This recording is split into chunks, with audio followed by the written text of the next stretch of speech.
Hey, Amir here, and welcome again to the Social Engineer channel where you get content on migrating to and living in Canada. So today we're going to talk about the document checklist for express entry. I have gotten some requests about this one. Another one.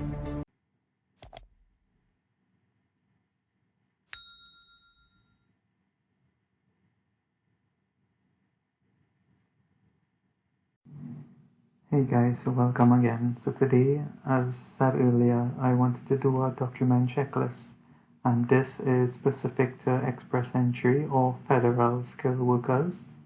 So let's get straight into it. So first of all, for express entry and your express entry profile, these are the documents you need.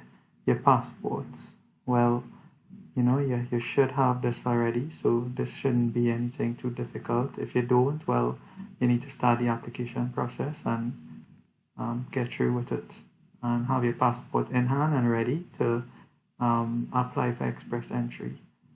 And well, by now, from my previous videos, you would have seen that you need to do the IELTS test or the language test for English in order to access express entry. The third thing here, education credential assessment.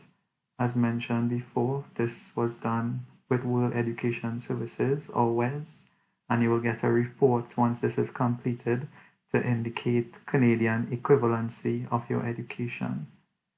The fourth item here is if you have a provincial nomination. Not everyone will have this, and this is another means of application, and it also helps with your express entry process and applying for permanent residency. Fourth thing here, a job offer letter. Again, only if you have one. This is a bonus for you because your employer is indicating here that they actually need you in the country to perform a certain job. So this helps your application. And the sixth thing here, proof of funds.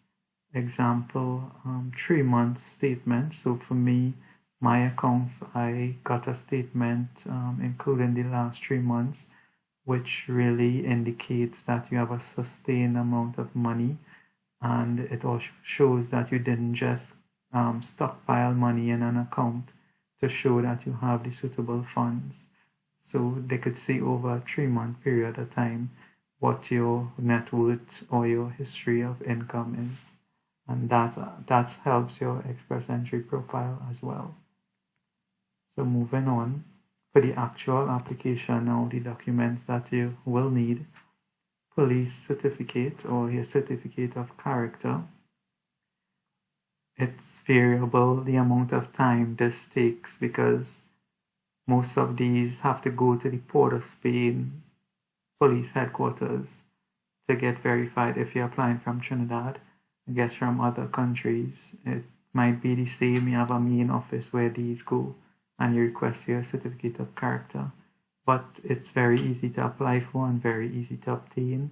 It's just, again, it have a variable wait time, so you need to sort that out. Within the process, you'll be asked to perform a medical exam for immigration. And again, this needs to come from a verified immigration doctor.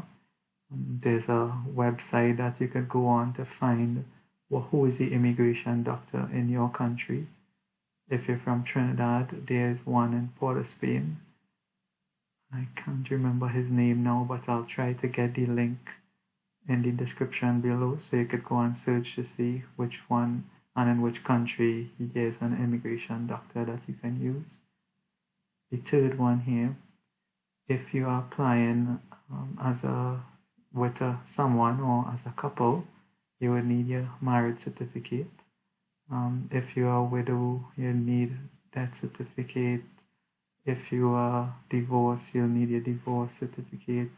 And then if you're common law, you need to submit the common law union form. So this is all basically a proof of spouse that you're applying on. If you're declaring children, you'll need birth certificates. Also, you get points in express entry for family relation, but you need to prove these are family or direct family. So if if this proof is required, you would need to submit things like your parents' birth certificate and then the birth certificate of yourself, as well as the family member who you are claiming is your relation. So these are other evidence documents, and again, it depends on exactly what you have in your application. And well, digital photos for the application, and this is pretty standard for most applications, and you can get this fairly easily. And then now, post application now. So after you go into the express entry pool and you're successful, you meet the amount of points and they have a draw, then they would indicate a couple of things. They would tell you that you're successful.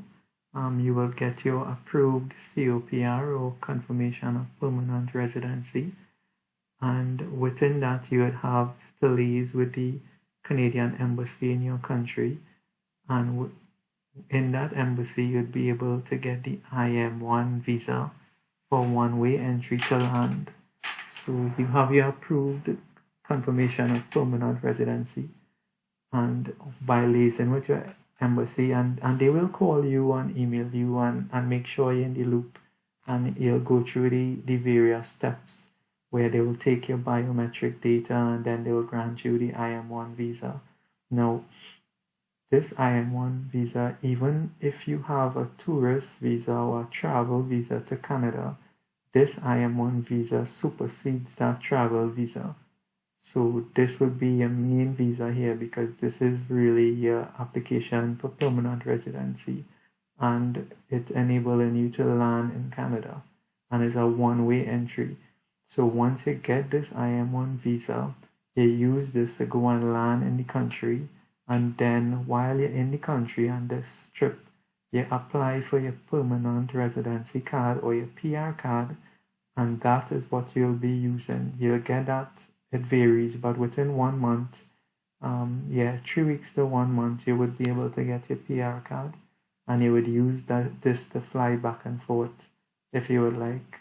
So a lot of people come and do a soft landing, which means they come with the IM1 visa, and then they use this visa to apply for their PR card, and then they use their PR card to go back into their home country, because they're not quite ready to make the permanent move as yet.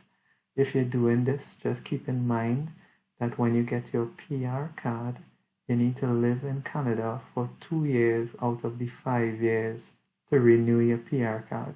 So essentially, once you get approved, you have 3 years to decide or organize to come and live in Canada. So keep that in mind. Third item here, well, I mean, this is given. You need to organize your plane tickets to come. As I said before, once landed, apply for PR card. Your SIN number. Now, your SIN number, this is your unique number to living and working in Canada. Once you get that, this is allow you to be identified for tax purposes and for employment, etc.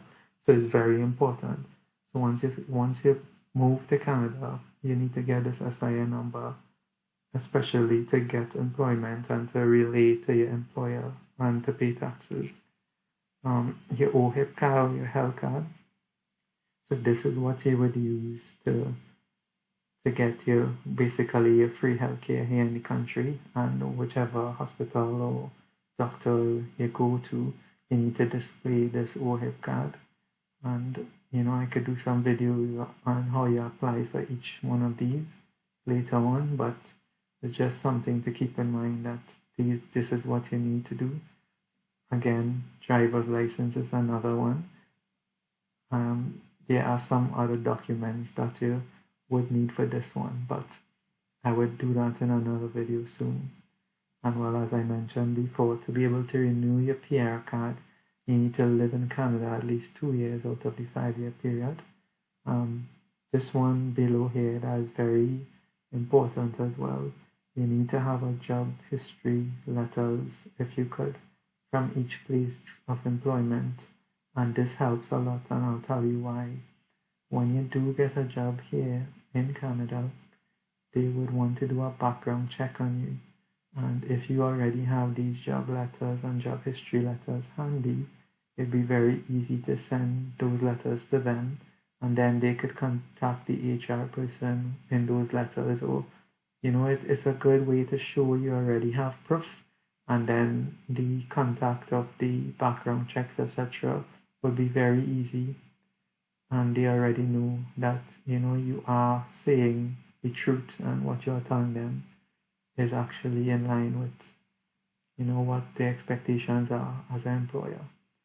So that's essentially it. Again, thanks for tuning in. If you have any additional questions, hit in the comment below, and remember to like and subscribe again. Thanks. 2,000 years later.